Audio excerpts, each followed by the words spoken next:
রঘুরূপ সনাতন কীর্তিধরং ধরণীতল কীর্তিত জীব কবিম।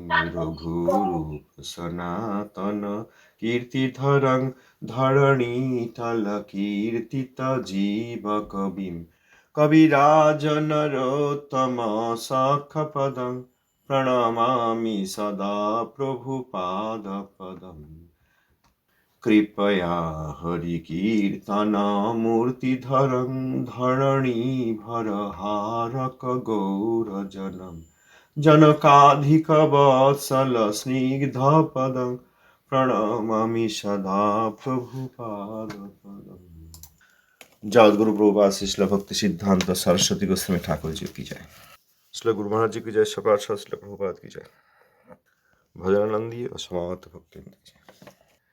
श्रील सच्चिदानंद भक्त ठाकुर महाशय श्री श्री हरिनाम चिंतामणि चतुर्थ परिच्छेद नामापराध साधु निंदा 1337 19 जुलाई 1930 95 বছর আগের এই পত্র।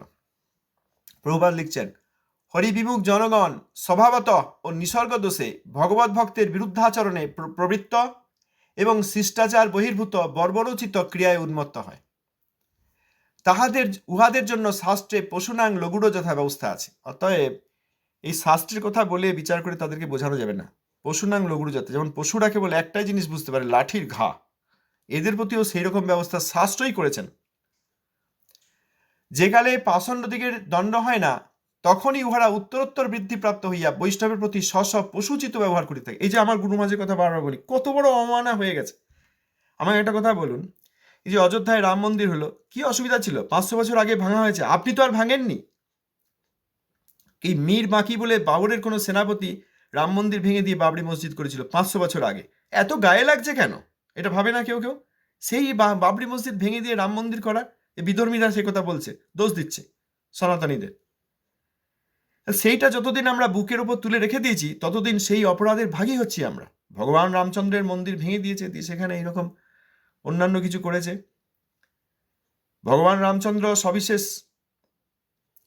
তিনি অপ্রাকৃত, তিনি সবিশেষ রূপ, অপ্রাকৃত রূপ, তার মন্দির, সেইটা ভেঙে যদি তথাকথিত ব্রহ্মধারণার উপাসনা করতে গিয়ে কেউ সেটা ভেঙে দেন, তাহলে সনাতনীতে গায়ে লাগবেই। তাহলে আমার গুরু মহারাজের সামনে 3.5 ফুট দূরে যে দেয়াল তুলে দিয়েছে, এইটা কি করে মেনে নিয়ে, বুকের উপর মেনে নিয়ে সবাই ভজন করছেন আমাকে আজকে বলুন। যে যারই শিষ্য হন, তিনি তো প্রভুপাদের শিষ্য, তার ভজন সম্বন্ধে শুনেছেন? তিনি আতপি শুনেছেন, তররূপী সহিষ্ণুতা শুনেছেন, অমানি না মানদিন তার যে গুণ শুনেছেন? যদি না শুনে থাকেন দুর্ভাগ্য। বলবেন, আপনার গুরুদেব তো আমাদের কি হয়েছে? না, উনি জগতের গুরুদেব। প্রভুপাদের প্রত্যেক গণ জগতের গুরুদেব। শ্রীধর গোস্বামী মহারাজ, পুরী গোস্বামী মহারাজ, কেশব গোস্বামী মহারাজ, ভক্তি সারঙ্গ গোস্বামী মহারাজ, স্বামী মহারাজ, অবধূত গোস্বামী মহারাজ, নিতাই দাস বাবাজি মহারাজ, সব জগৎগুরু। এই যে কারো একজনের অবমাননা হলে দেখতে হবে না যে আমি এনার কাছে দীক্ষা নিয়েছি কি নিই নেই। এই বদ্ধ জীবের ধারণা সরিয়ে রেখে এইরকম পরম বৈষ্ণবের অবমাননার জবাব কেউ দিয়েছেন? কেউ জিজ্ঞেস করেছেন এখানে এরকম দেয়াল কেন? আপনার ঘরের সামনে যেখানে ঘোরাঘুরি করেন সেখানে তো দেয়াল নেই, ফাঁকা উন্মত্ত আকাশ, এখানটা খুলে দিন, এখানেও মন্দির করতে হবে না। এই যে সূর্যের আলো এবং বাতাস আসুক, কেন আপনি প্রভুপাদের কোনো একজন শিষ্যের প্রতি অবমাননা করছেন? এখনো 500 বছর আগে রাম মন্দির কেউ ভেঙে দিয়েছিল, সেটাকে ঐতিহাসিক একটা কাঠামো বলে অনেকে রেখে দিতে চেয়েছে, তথাকথিত ধর্মনিরপেক্ষ লোকগুলো। কিন্তু আজকে বিভিন্ন আন্দোলনের মধ্যে এবং সুপ্রিম কোর্টের আদেশের মাধ্যমে ফাইনালি একটাই জিনিস হয়েছে, সেটা হচ্ছে ভগবান রামচন্দ্রের মন্দির হয়েছে। এইরকম গুরুবর্গের অবমাননার কেউ জবাব দেবেন না? সব নিজে ঘরে গিয়ে নির্জন ভজন করবেন? প্রভুপাদ বলেন নাই। এই পাষণ্ড দিগের দণ্ড হয় না, তখনই তাহারা উত্তরোত্তর বৃদ্ধিপ্রাপ্ত হইয়া বৈষ্ণবের প্রতি পশুচিত ব্যবহার করে থাকে। এই দণ্ড নাই বলে তাদের এই সব বারবারন্ত। শুধু দণ্ড নাই তাই নয়, তাদের সেবা পূজা চলছে, তাদের সম্মান চলছে। কি করে হরিভজন হবে? এইসবের সঙ্গে যারা যুক্ত আছেন বা যুক্ত নেই কিন্তু কোনোদিন প্রতিবাদ করেন নাই, তাদের কখনো ভজন হবে না। কি করে ভজন হবে? প্রভুপাদের কোনো গণের প্রতি অবমাননা করলে ভজন হয় না। প্রভুপাদ লিখছেন, শ্রীমান অমুক বাহিরে পাষণ্ড শাসন নীতি পরিত্যাগ করিলেও স্বীয় সরল স্বভাব প্রযুক্ত উপেক্ষা ধর্মী প্রদর্শন করিয়াছিলেন, কিন্তু এরূপ উপেক্ষা জীবের পাষণ্ডতা বৃদ্ধির যথেষ্ট প্রশ্রয় দেয়। কোনো একজন বাইরে পাষণ্ড শাসন নীতি করেন নাই, তিনি করেন নাই এরকম, তখন প্রভুপাদ বলছেন যে তিনি উপেক্ষা প্রকাশ করেছিলেন। তাহলে একটা হয় যে পাষণ্ড শাসন, অর্থাৎ যারা এইসব করছে তাদেরকে শাসন করা দরকার। কেন করেছেন? ভেঙে দিন, এই অপরাধ বন্ধ করুন, পঞ্জিকায় সবারই নামে গোস্বামী লিখুন। কে বলছিল তীর্থ গোস্বামী মহারাজের আবির্ভাব তিথি কি আবির্ভাব, আর কারোর আবির্ভাবকে প্রাকৃত জন্ম বলে পঞ্জিকায় লিখছেন না, এটা বন্ধ করুন, সবাইকে তিরোভাব লিখুন। এই যে বলা হচ্ছে না, কেউ কেউ হয়তো উপেক্ষা করছেন, না এটা ঠিক করছেন, উপেক্ষা করছেন। প্রভুপাদ কিন্তু উপেক্ষা ধর্মকেও এখানে খুব বেশি সমর্থন করেন নাই।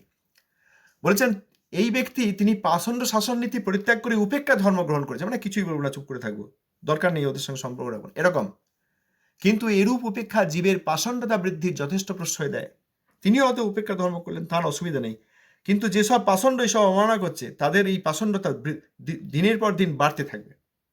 দেখা যাচ্ছে এরকম একজন এরকম হরিকথা শুনতেন, তারপর দেখা গেল তিনি ফিস করে এরকম গুরুবর্গের অবমাননা করছেন, আমার গুরু মহারাজের অবমাননা ফিস করে চালিয়ে যাচ্ছেন। কি শুনলেন তাহলে তিনি এতদিন? এই উপেক্ষা ধর্ম করার ফলে তাদের দলন হয়নি বলে এই বাড়তে থাকছে, আর এই বিষ আরো বাড়ছে। বদ্ধজীবরা আসছে হরিভজন করার উদ্দেশ্যে, কিন্তু তারপর তাদের কি হচ্ছে, তারা এইসব পাষণ্ডদের সঙ্গে সম্পর্ক করে সম্বন্ধ করে তাদের ভাগ্য বিপর্যয় করছে। কারোর ভজন হচ্ছে কি? কারোর ভজন হচ্ছে না। বৈষ্ণব বিদ্বেষকালে ভালো মানুষ হইয়া নীরব থাকিলে মায়ার বহু প্রকোপ আসে। বৈষ্ণব বিদ্বেষ মানে কেবল এই নয় যে বৈষ্ণবকে ঢেলা ছুড়ে দিল বা খেতে দিল না বা গালিগালাজ করলো, এইগুলো সব বৈষ্ণব বিদ্বেষী। রাম বিদ্বেষ নয়। 500 বছর ধরে বুকের উপর সেই চাপা নিয়ে আমরা ছিলাম ভারতবাসী। তারপর একদিন সেই বিদ্বেষকে সরিয়ে আবার রাম মন্দিরের প্রতিষ্ঠা হয়েছে। এটাই তো হওয়া দরকার। 500 বছর আগে বিদ্বেষ কেউ করেছিল, আমাদের এখন কি? ভালোই ডাল ভাত খাচ্ছি, জীবন চলে যাচ্ছে, বাতাসে অক্সিজেন পাওয়া যাচ্ছে, শ্বাস প্রশ্বাস নিচ্ছি, এটা ভাবছি তো। কিন্তু সেটা তো আমাদের বুকের উপর বোঝা হয়ে চেপেছিল। সেই জন্যই তো আজকে সে রাম মন্দির প্রতিষ্ঠিত হয়েছে। সুতরাং বৈষ্ণব বিদ্বেষকালে এই যে বিদ্বেষগুলো আমরা দেখছি, অর্থাৎ অনেক দিন আগে এরকম একটা বিদ্বেষের পরিবেশ হয়ে প্রভুপাদের এই গণের প্রতি অবমাননা হয়েছে, সেইটা আমরা আজও বুকে বয়ে নিয়ে যাচ্ছি। এইটাও তো বৈষ্ণব বিদ্বেষী। এমন তো না যে 5 বছর আগে হয়েছে এখন আর আমাদের কি এত বছর দশক আগে হয়েছে আমাদের আর কি, এটা তো তা নয়। প্রভুপাদ বলছেন বৈষ্ণব বিদ্বেষকালে ভালো মানুষ হইয়া নীরব থাকিলে, এই উপেক্ষা ধর্ম, এইটা বাহ্যত উপেক্ষা ধর্ম দেখিয়ে যদি আমরা নীরবতা বজায় রাখি, চুপচাপ থাকি, তুষ্টিম ভাব, তাহলে ভালো মানুষ হইয়া নীরব থাকিলে মায়ার বহু প্রকোপ আসে। এরপর শ্রী শ্রী সরস্বতী জয়শ্রী 1:278। গুরু বৈষ্ণব অপরাধী শুদ্ধ কীর্তন দুর্ভিক্ষের মূল কারণ। গুরুবর্গের অবমাননা হেতুই আজকাল কীর্তনের দুর্ভিক্ষ হইয়া পড়িয়াছে। ওখানে কীর্তন হয় না। যেখানে প্রভুপাদ এবং প্রভুপাদের কোনো গণের অবমাননা হয় সেখানে কীর্তন সম্ভব নয়। আমরা সেখানে কীর্তন শুনতে বসে যাচ্ছি, পাঠ শুনতে বসে যাচ্ছেন না? দুর্ভাগ্যের বিষয়, এত বলেও কেউ বুঝতে পারে না। কাছের লোক দূরের লোক কেউ বুঝতে পারে না। গুরু বৈষ্ণব অপরাধী শুদ্ধ কীর্তন দুর্ভিক্ষের মূল কারণ। এদেরকে গিয়ে জিজ্ঞেস করবেন, এরা বলে যে প্রভুপাদের সব শিষ্যগণ প্রতিষ্ঠা পরায়ণ, সব শিষ্যরা প্রতিষ্ঠা পরায়ণ, এই কথা বলেছে। আর সেই ব্যক্তি আবার অনেক রকম ভাবে বই খুলে কথা বলে, অনেকে মনে করে পাঠ হচ্ছে গিয়ে বসে যায়। এদের কি করে ভজন হয়?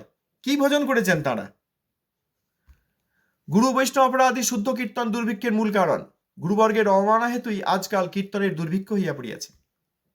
প্রভুপাদ, এই কথা আমরা দেখেছি, গুরুবর্গ প্রভুপাদের গণেরা বলেছেন যে প্রভুপাদ এই জগতে কোনো কিছুর অভাব আছে মনে করতেন না, কোনো কিছুর দুর্ভিক্ষ মনে করতেন না, যে বস্ত্র নেই, বাসস্থান নেই, অন্ন বস্ত্র বাসস্থান নেই মনে করতেন না। প্রভুপাদ শুধু জানতেন যেখানে একটি বিষয়ই দুর্ভিক্ষ আছে, সেটা হচ্ছে কীর্তন। এখন অনেক কীর্তন হচ্ছে, কিন্তু শুদ্ধ কীর্তন নয়, বৃদ্ধ কীর্তন। কারণ গুরু বৈষ্ণব অপরাধীরা কীর্তন করছে, কথা বলছে, গান গাইছে। গুরুবর্গের অবমাননা হেতুই আজকাল কীর্তনের দুর্ভিক্ষ হইয়া পড়েছে। অতএব এইসব যে কীর্তন হচ্ছে, গিয়ে প্রভুপাদ কীর্তন বলছেন না। গুরু বৈষ্ণবের যারা অপরাধী, প্রভুপাদের কোনো গণের চরণে অপরাধী তো বৈষ্ণব চরণে অপরাধী হচ্ছে। প্রভুপাদের কোনো গণ বৈষ্ণব নন, আর আমরা বৈষ্ণব হয়েছি। আমি এই কথা জিজ্ঞেস করেছি যে প্রভুপাদের গণ, প্রভুপাদের দর্শন পেয়েছেন, প্রভুপাদের আশ্রয় নিচ্ছেন, তার ভজন হয় না, আপনার ভজন হয়ে যাচ্ছে। এইসব লোকদেরকে গিয়ে জিজ্ঞেস করেছি আমি, তারা উত্তর দিতে পারে নাই। বড় বড় সব লাঠিধারী লোক, গায়ে রঙিন কাপড় পরা, কিন্তু এই প্রশ্নের উত্তর দিতে পারে না যে আপনি যে এই গুরুবর্গের অবমাননা করে চুপ করে বসে রয়েছেন, আপনি তো একটু শব্দ করলেন না। হ্যাঁ, প্রভু থাকতে গেলে এই তো করতেই হবে। কোথায় থাকছেন আপনি? আপনার থাকার অভাব ছিল? আপনার ঘরে, আপনার বাড়িতে ঘর ছিল না? আপনি তো ভালো বাড়ি থেকে এসেছেন, আপনার বাড়িতে অন্ন ছিল না, ধান ছিল না, সবই ছিল, ছেড়ে এসছেন কি জন্য এখানে? এইখানে থাকতে হবে বলে আপনি যে গুরুবর্গের অবমাননার প্রতিবাদ করছেন না, এতে আপনার এই প্রচারাদি ছলনা, ভালো সুরের কীর্তন, ভালো কণ্ঠস্বর সব জ্বলে যাচ্ছে। কারণ বৈষ্ণবরাধির কীর্তন হয় না। কেন আপনি নিরপেক্ষ হচ্ছেন না? নিরপেক্ষ না হলে কি করে বৈষ্ণবতার লাভ হয়? নিরপেক্ষ না হলে বৈষ্ণবতা কিভাবে লাভ হয়? উত্তর দিতে পারে নাই চুপ করে। তারপর যখন যাওয়া আসা করেছি, দেখি আমাকে দেখলেই অন্যদিকে তাকিয়ে বা অন্যদিকে ঘুরে পালিয়ে যেত, আর আমার সামনে আসতো না। আর তার আগে সাষ্টাঙ্গে এসে প্রণাম করতো। এইটা কেন? এটা প্রভুপাদের এই কথা থেকে বলেছি বলে তার আর উত্তর নাই। গুরুবর্গের অবমাননা হেতুই আজকাল কীর্তনের দুর্ভিক্ষ হইয়া পড়িয়াছে। এগুলো কীর্তনই নয়, এগুলো প্রচারই নয়। হাজার হাজার লোক নাচছে গাইছে, কিন্তু এগুলো কীর্তনই নয়, কারণ তারা গুরু বৈষ্ণবের চরণে অবমাননা করি। এদেরকে যারা বৈষ্ণব এবং এদের গানকে যারা কীর্তন মনে করছেন, তাদের হরিভজনের অবাকক্ষ জানা নেই। আজকাল কীর্তন জড়ের কীর্তন, ব্যবসার খাতিরে কীর্তন, কনকামিনী প্রতিষ্ঠা সংগ্রহের জন্য কীর্তন হচ্ছে তো তাই। তারপর ভাব ভালোবাসা হয়ে যাচ্ছে, এইখান থেকে কিছু পয়সা চুরি করে রাখছে, তারপর কোথায় আপনি জানতে পারবেন না, কোথায় ওই গ্রামাঞ্চলে দূরে অন্য শহরে অন্য রাজ্যে গিয়ে ঘর বসিয়ে তার সঙ্গে ঘর করতে থাকছে। এতদিন তারাই কীর্তন করতো, এতদিন সেই লোকই কীর্তন করতো, এখানে ওখানে সেইখানে আমরা পেছনে যেতাম আর চোখে জল ফেলতো, আমার গায়ে কাঁটা দিত আর গান গায়ে কি সুন্দর কণ্ঠস্বর, কি গান ইনি, বাপরে, সবাইকে নাচিয়ে দেন, সবাই নাচতো। তিনিই পরে অর্থাদি কিছুটা চুরি করে নিলেন প্রচারের অর্থ থেকে, দিয়ে নিজের ঘর বসিয়ে দিলেন। এরকম হচ্ছে না? তাহলে এইসব কীর্তনগুলো জড়ের কীর্তন, ব্যবসার খাতিরে কীর্তন, কনক কামিনী প্রতিষ্ঠা সংগ্রহের জন্য কীর্তন। যারা কনক কামিনী নেন নাই তারাও পতিত হননি তা নয়, তারা প্রতিষ্ঠার জন্য পতিত, আরো ভয়ঙ্কর। এই কনক কামিনী এসব ছাড়া যেতে পারে, প্রতিষ্ঠা ছাড়া খুব কঠিন। তাহলে প্রতিষ্ঠা সংগ্রহের জন্য কীর্তন, জড়েন্দ্রীয় তোষণের জন্য কীর্তন, উহা কৃষ্ণেন্দ্র প্রীতি ইচ্ছা বা হরিতোষণের জন্য নহে, যে এই কীর্তন শুনে, ভগবানের নাম শুনে ভগবান আনন্দিত হবেন, এই জন্য কখনো তারা কীর্তন করেন নাই। করবেন কি করে? গুরু বৈষ্ণব চরণে অপরাধ। এই জন্য তাদের কীর্তন শুদ্ধ নয়। কীর্তনের উদ্দেশ্য হবে যে ভগবান শুনে প্রসন্ন হবেন, ভগবানের নাম নেওয়া হচ্ছে, ভগবান শুনে প্রসন্ন হবেন। যখন যশোদা মা ডাকেন কৃষ্ণকে, কৃষ্ণ প্রসন্ন হন যে মা আমাকে ডাকছে। সখাগণ ডাকেন কৃষ্ণকে, কৃষ্ণ প্রসন্ন। ব্রজদেবীগণ ডাকেন কৃষ্ণকে, কৃষ্ণ প্রসন্ন হন, এই আমাকে ডাকছে। তিনি আবার কখনো কখনো বাহ্যত উপেক্ষা ধর্ম নিয়ে সেই ডাক আরো শোনেন, যে এত ডাকছি তবু সাড়া দিচ্ছে না, কারণ আরো ডাকছে। যমুনা দেবী কৃষ্ণের চরণ আলিঙ্গন করলেন স্রোতের দ্বারা, কৃষ্ণ বাহ্যত উপেক্ষা করলেন, তখন যমুনা দেবী একটি পদ্ম নিয়ে কৃষ্ণের চরণে দিলেন। আহা নদী কৃষ্ণগীত শ্রবণ করিয়া স্রোতবেগ ফিরাইল মোহিত হইয়া, উর্মিচ্ছলে কৃষ্ণপদ আলিঙ্গন করিল, উপদ যুগলে পদ্ম উপহার দিল। এই হচ্ছে কৃষ্ণ কীর্তন। যমুনা দেবীর স্রোতের দ্বারা কৃষ্ণচরণ আলিঙ্গন এবং বাহ্যত উপেক্ষিতা হয়ে একটি পদ্ম নিয়ে কৃষ্ণের চরণে দেওয়া, এইটি হচ্ছে কৃষ্ণ কীর্তন, কৃষ্ণের আনন্দ বিধানের জন্য। ভক্তগণ, অন্যত্র প্রভুপাদ বলেছেন উপদেশামৃতে, ভক্তগণ ভগবানকে তার নাম উচ্চারণ করে ডাকেন ভগবানের সুখের জন্য, নিজেদের কোনো কামনা ইন্দ্রিয় পরিতৃপ্তির জন্য নয়। এখানে আমরা ইন্দ্রিয় পরিতৃপ্তি করছি, আমি গাইছি, কত লোক শুনছে। এই ব্যক্তি গাইছে, আমি দেখেছি, যখন কম লোক, উৎসব নাই, এমনি গিয়ে চলে গেল। আর যখন উৎসব, তখন খুব আখর দিয়ে একবারে সুন্দর করে গলা খাপিয়ে আরো সুন্দর করে গাইল। আবার এই বৃন্দাবনে এক বিশেষ স্থানে গেছিলাম বাবা মার সঙ্গে, বাবা সেখানে হরিকথা শুনতে যেতেন না। এনারা হরিকথা বলছেন খুব আস্তে আস্তে, যেন গলা খারাপ না হয়ে যায়, কারণ খুব কমজন লোক রয়েছে, তাদের মধ্যে কি বলছেন, পাশে বসে আছি, শোনা বোঝা যাচ্ছে না। বাবা বলেছেন দূর, ওখানে যাবো না কি। আর তাদের প্রতি বাবার শ্রদ্ধাও ছিল না, সন্ন্যাসী বাবাজি হলে কি হয়। তো তারা ওই করছেন, ভাগবত পারায়ণ পাঠ আদি করছেন, এত আস্তে আস্তে যেন গলা খারাপ না হয়ে যায়। আবার এই ব্যক্তিরাই যখন অনেক লোক, সে বিভিন্ন রকম সুর দিয়ে গলা করিয়ে করে, এইগুলো হচ্ছে এই প্রতিষ্ঠার কীর্তন, এইগুলো জড়েন্দ্রীয় তোষণের কীর্তন, কৃষ্ণেন্দ্রীয় প্রীতিবাঞ্ছার কীর্তন নয়। কৃষ্ণের আনন্দ হবে, হরিতোষণের জন্য নয়। নৃত্য, গীত ও বাদ্য ইহাদিওকে মহাপ্রভু তৌর্যত্রিক অর্থাৎ বসন বলেছেন। গতকাল আমাকে একজন বন্ধু ফোন করেছিলেন, তিনি এই কথা জিজ্ঞেস করছিলেন যে কেউ বলেছে যে ওখানে শুধু নাচ গান হয়। হ্যাঁ, সেটা ঠিক, এই কথাটাই বলার চেষ্টা করছিলাম। আজকে সৌভাগ্যবস্থা সেই লাইন পাওয়া গেছে। নৃত্য, গীত ও বাদ্য ইহাদিওকে মহাপ্রভু তৌর্যত্রিক অর্থাৎ বসন বলিয়াছেন, কিন্তু হরি সেবানুকূল হইলে ইহারাই আবার শ্রেষ্ঠ ভজন। আজকালের কীর্তন বসনের মধ্যে পরিগণিত হইয়া পড়িয়াছে। এই যে বিভিন্ন দিকে কীর্তন আদি হচ্ছে, ভালো ভালো বাজনা বাজছে, ভালো ভালো সুর হচ্ছে, কখনো কখনো আবার সিনেমার গানের সঙ্গে সুর মিলিয়ে সুর হচ্ছে, এইরকম একটা হলে আমি দেখেছি, পরিক্রমায় হাজার হাজার সব এসেছেন, আর এরকম একটা সুর, পরিচিত ব্রহ্মচারী, ভালো কণ্ঠস্বর, এরকম একটা সুরে ধরেছে, তখন আর সব কোমর নেচে উঠছে। এগুলো কি কীর্তন? এইগুলো বসন। মহাপ্রভু এগুলো বলেন নাই। এই নৃত্য, গীত, বাদ্য এদেরকে মহাপ্রভু তর্জত্রিক বা বসন বলেছেন, এ তোমার ধারণা নাই। সবাই মনে না, মহাপ্রভু বলেছেন গাইতে আর নাচতে। কি গাইতে কি নাচতে, কেমন ভাবে নাচতে? মহাপ্রভুর কৃষ্ণের আনন্দ বিধানের জন্য নৃত্য। এই রথের অগ্রে মহাপ্রভু যেরকম নৃত্য করেছেন, সেখানে ব্রজদেবীদের ভাবে, রাধারানীর ভাবে, তিনি রাধাকৃষ্ণ মিলিত তনু রাধারানীর ভাবে সেখানে করছেন, আর তার আশেপাশে সব রাধারানীর ভাবে, ব্রজদেবীদের ভাবে কৃষ্ণকে নিয়ে যাচ্ছেন ব্রজে। এই হচ্ছে নৃত্য। কিন্তু বহুদিন পর আমরা কৃষ্ণকে এই কুরুক্ষেত্রে দেখা পেয়েছি, সেখান থেকে আমরা ব্রজে নিয়ে যাচ্ছি। এই হচ্ছে নৃত্য কীর্তন।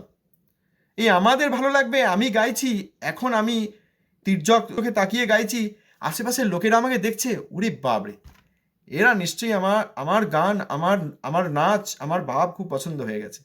এই লোকের মনোরঞ্জনের জন্য কীর্তন। আজকালের কীর্তন বসনের মধ্যে পরিগণিত হইয়াছে। যদি দেখতে চান দেখতে পারেন, শ্রী শ্রী সরস্বতী জয়শ্রী প্রথম 278 পৃষ্ঠায় এই কথা আছে। বিভিন্ন সময়ে ভগবত কৃপায়, গুরু মহারাজের কৃপায় যেসব জিনিস সম্মুখে এসছে, পড়েছি, সেইগুলো এখানে সামনে রাখলাম আপনাদের। এবার আপনারা বিচার করতে পারেন। ধন্যবাদ। জয় নিতাই, জয় প্রভুপাদ।